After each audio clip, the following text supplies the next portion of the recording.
Rachel, you're now a mom. How has your journey thus far in your relationship with your dad and even your own mom affected the way you parent? The way I parent. I'm a Gen Xer. So I'm kind of old school with some rules, but I'm also, I also teach him a lot about ego and self-awareness. So he's kind of really well developed for being 13. I have a really good relationship with my mom. There's a lot of communication. Mm-hmm. Um, I would say I'm kind of old school, but at the same time, I try to bridge it with these new ideas of emotional well-being and listening to his needs or his feelings, and obviously taking them into consideration, which not a lot of people did if you grew up, like I did in the 80s. Parents really weren't aware of emotional well-being or emotional intelligence or emotional health. So I think I bridge both of them pretty well.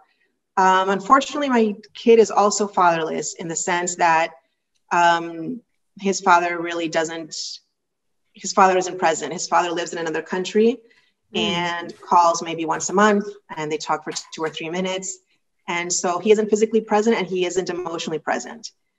And for a long time, my kid was fine. My kid, as a little boy, got whatever he needed from me and from my mom. And very recently, he asked to go to a therapist, which I thought was great. So I got him a male therapist that he feels really comfortable with. So he has a male figure in his life that he can talk to. But unfortunately, it's also something that he's going to deal with. This idea of being fatherless, where you don't have wonderful memories, or because in my mind, living in another country when we have Skype and Zoom and all that is just no excuse. So he does feel that pain of being rejected by his dad. So what would you want the parent that is there to know to help their child who doesn't have the father in their life? I love to get to people young, because if I get to you when you're my age and you've already had a really toxic marriage, or you've already started parenting and you're still in pain, there's a lot more to work with. But if you have a child who's fatherless, as much as you can, let them know that it has nothing to do with them. It wasn't them. Yeah. Because the immediate response of a child, like when mom and dad get divorced, oh, was it something I did? The same thing. If daddy is not around, it must be because I'm not cute enough. I'm not lovable enough. I didn't get that good grade in school. So as much as you can, help your child understand this has nothing to do with you. The dad doesn't know how to communicate. He doesn't care. Whatever his failing is, there's nothing you could have done about it. And if you're open to therapy, which I am, get your kid into therapy. Get them a child psychologist, someone that understands this, because the sooner you heal this pain, this wound, sooner you're made aware of it, and you start recognizing your ego and all that stuff, then you will learn to put up boundaries. You will learn to choose a partner from a healthier space. Fundamentally, they need to know that it wasn't them. And I tell that to my kid. Yeah.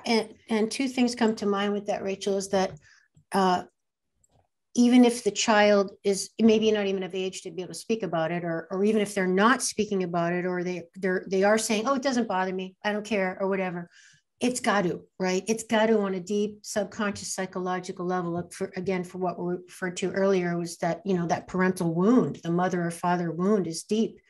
And even if your child is saying to you that doesn't bother me, it's got to, right? I mean, how could it not? Yeah. Unfortunately. Yeah. Like I said, I thought my kid was, and I think for a long time he was, like, he got whatever he needed from, like a little boy, that what he most wants is his mom. But, at 13, at 12, you might have questions that you don't want to ask your mom, and there's no one else around to ask. And I knew that at some point he was going to feel the pain. At some point he was going to feel the abandonment, the rejection, which is okay. I mean, it's inevitable.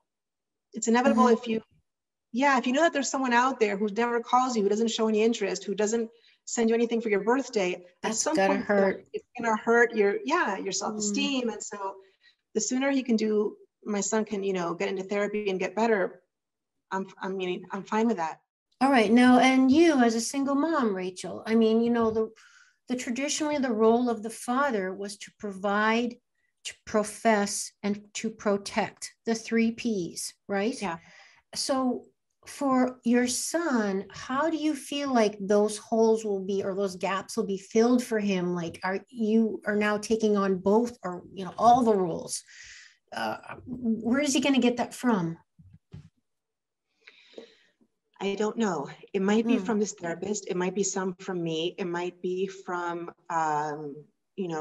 his karate instructor. It might be Mm-hmm. from a teacher that he really forms a really good bond with. It might be from his older half brother, because he has a half brother who's 9 years older, and who, Mm-hmm. even though I'm no longer married to his dad, I keep in touch with my stepson, and there's no break in the relationship there. I'm hoping he will get it, maybe in smatterings of different places, but that he will find inspiration on how to be a man, however he defines that. Mm-hmm. And whatever he doesn't, he will learn to ask for it, I guess, from his therapist, or from a book, or from spirit. I'm not Mm-hmm. sure. Mm-hmm. Mm-hmm. It might be that he receives it from several different places. Yep, agreed. That's beautiful.